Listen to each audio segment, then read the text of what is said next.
गेले कित्येक दिवस आपण फक्त भेटतोय.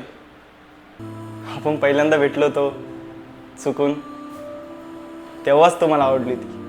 मग आपण भेटत राहिलो वेगवेगळ्या वेळी वेगवेगळ्या ठिकाणी. हळूहळू इतकंच लक्षात आलं की मी तुला मिस करतो. मला तुला एवढंच सांगायचं होतं.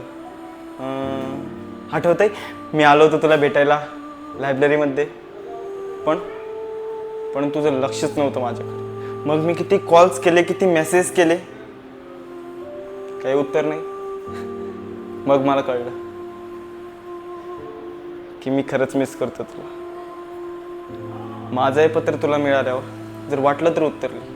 मी तुझ्या उत्तराची कायम वाट पाहत राहील. शेवटी जाता जाता एवढंच सांगायचं, माझ्या मनामध्ये जे काही येतं, एखादी कल्पना, एखादा विचार, त्याची सुरुवातही तू आणि शेवटही तुझ्यापाशीच. एवढं माझं मन तुझं झालं. म्हणजे चहात उतरत जाणाऱ्या खारीच्या पापुद्र्यासारखा विरघळून गेलोय मी तुझ्यात. तुझ्या प्रेमात वेडा, तुझा आशय.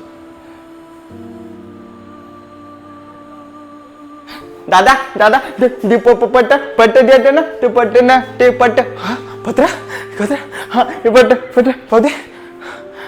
का रे दादा? थांब सांगतो.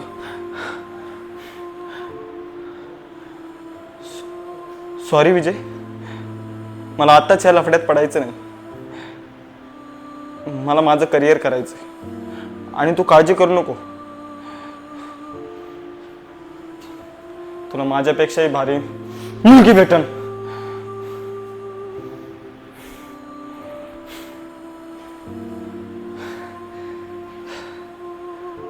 स्वप्नात ती, मनात ती, हसण्यात ती, रडण्यात ती, डोळ्यात ती, आजूबाजूला तीच ती. मग पण स्वप्नात का नाही ती?